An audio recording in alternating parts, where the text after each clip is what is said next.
नमस्कार. आजच्या या भागात आपण स्वयंपाकघरातल्या एका अत्यंत हट्टी आणि तितक्याच वैताग आणणाऱ्या समस्येवर एक भन्नाट उपाय पाहणार आहोत. रोजच्या धावपळीत अशा छोट्या छोट्या गोष्टी आपला किती वेळ खातात हे आपण सर्वांनीच कधी ना कधी अनुभवलंय, बरोबर? तर चला, आजचा हा विषय अगदी थेट सुरू करूया आणि पाहूया की एक अगदी साधा घरगुती उपाय आपलं काम कसं सोपं आणि जलद करू शकतो. सुरुवात करण्यापूर्वी मला सांगा, गुळाचा तो दगडासारखा कडक झालेला खडा फोडणं म्हणजे खरंच एक मोठं जिकिरीचं काम आहे ना. म्हणजे आपण मस्त एखादा गोड पदार्थ किंवा अगदी आपला रोजचा चहा बनवायला घेतो आणि समोर तो कडक गूळ येतो, तेव्हा अक्षरशः मोडत जातो. हातात सुरी किंवा खलबत्ता घेऊन त्याच्याशी 2 हात करताना लागणारी ताकद आणि वाया जाणारा वेळ यामुळे खरंच खूप वैताग येतो.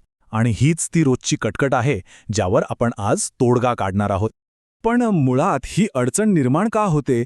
तर होतं असं की जेव्हा गूळ घरामध्ये बराच काळ साठवून ठेवला जातो तेव्हा तो हळूहळू अत्यंत कडक होऊ लागतो आणि हा कडकपणा इतका वाढतो की तो फोडताना अक्षरशः घाम फुटतो. इथेच खरी मेख आहे. वेळेनुसार गूळ त्याचा नैसर्गिक मऊपणा गमावून बसतो आणि मग रोजच्या स्वयंपाकात तो वापरणं खूपच कठीण होऊन बसतं. हा फक्त कडकपणा नसून आपला वेळ आणि ऊर्जा खाणारा एक मोठा अडथळाच बनतो. आता या समस्येवर मात करण्यासाठी एक अत्यंत प्रभावी आणि पारंपरिक घरगुती उपाय आहे बरं का. आणि तो उपाय म्हणजे चक्क एक ओलसर सुती कापड. होय, ऐकायला कदाचित खूपच साधा वाटेल, पण हाच तो गेम चेंजर उपाय आहे जो त्या दगडासारख्या कडक गुळाला पुन्हा वापरण्यायोग्य बनवतो. पिढ्यानपिढ्या चालत आलेली ही पद्धत कोणतीही महागडी साधने न वापरता आपल्या घरातल्याच वस्तू वापरून आपली मोठी अडचण अगदी सहज दूर करते. चला तर मग हा उपाय नेमका करायचा कसा ते पाहूया. गुळाला पुन्हा मऊ करण्यासाठी आपल्याला फक्त 4 सोप्या पायऱ्या फॉलो करायच्या आहेत. पहिली गोष्ट, घरातलं एक स्वच्छ सुती कापड घ्या. दुसरी पायरी, ते पाण्यात भिजवून घट्ट पिळून घ्या, म्हणजे ते फक्त हलकंसं ओलसर राहील, पूर्ण ओलं नाही. तिसरी आणि सगळ्यात महत्त्वाची पायरी म्हणजे गुळाचा तो कडक तुकडा त्या ओलसर कापडात सर्व बाजूनी व्यवस्थित गुंडाळून ठेवा. आणि चौथी पायरी, तो गुंडाळलेला गुळ तसाच काही काळासाठी बाजूला ठेवून द्या. या 4 सोप्या कृती त्या गुळाला अक्षरशः नवसंजीवनी देतात. आता तुमच्या मनात येईल की हे नेमकं काम कसं करतं, यामागचं लॉजिक काय? तर होतं असं की त्या कापडामधला जो हलका आणि सौम्य ओलावा असतो तो हळूहळू गुळामध्ये झिरपायला लागतो. गुळाची रचनाच मुळात अशी असते की तो ओलावा चटकन शोषून घेतो आणि हाच शोषलेला ओलावा गुळाला त्याचा हरवलेला मऊपणा परत मिळवून देतो.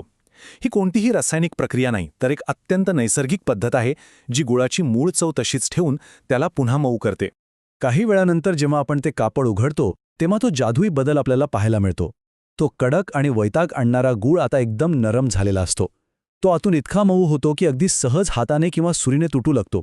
म्हणजे विचार करा, एका कडक न वापरता येण्याजोग्या खड्याचं रूपांतर आता थेट आपल्या रेसिपीमध्ये वापरण्यासाठी तयार असलेल्या मऊ घटकात झालेलं असतं. स्वयंपाकघरात काम करताना हा बदल पाहणं हे खरंच खूप समाधानकारक असतं. पण नेहमीच हा उपाय करत बसण्यापेक्षा गूळ कडक होऊच नये म्हणून काय करता येईल? इथेच साठवणुकीची भूमिका महत्त्वाची ठरते. उघड्या हवेत गूळ ठेवल्यास हवेतील जास्तीचा ओलावा किंवा खूप कोरडी हवा गुळाच्या पोत्यात वेगाने बदल घडवून आणते. याउलट हवाबंद डब्यात म्हणजे एअरटाईट कंटेनरमध्ये गूळ ठेवणं हा सर्वात सुरक्षित मार्ग आहे. हा डबा गुळाला बाहेरील हवामानापासून सुरक्षित ठेवतो आणि त्याला दगडासारखं कडक होण्यापासून रोखतो.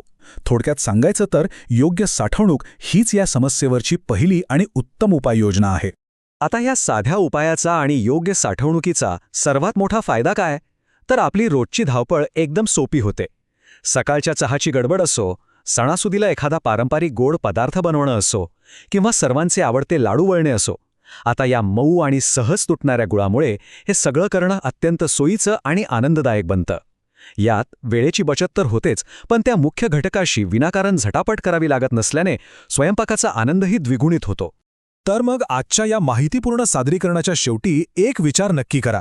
पुढच्या वेळी जेव्हा तुम्ही स्वयंपाकघरात गोड पदार्थ बनवायला घ्याल आणि समोर कडक गुळाचा खडा येईल, तेव्हा हा साधा पण अत्यंत प्रभावी पारंपरिक उपाय नक्की वापरून पाहाल ना? मला पूर्ण खात्री आहे की ही सोपी पद्धत तुमच्या स्वयंपाकाचा एक अविभाज्य भाग बनेल. या छोट्याशा ट्रिकमुळे कडक गुळाची तुमची कटकट आता कायमची दूर होईल. ही रंजक माहिती जाणून घेतल्याबद्दल खूप खूप धन्यवाद.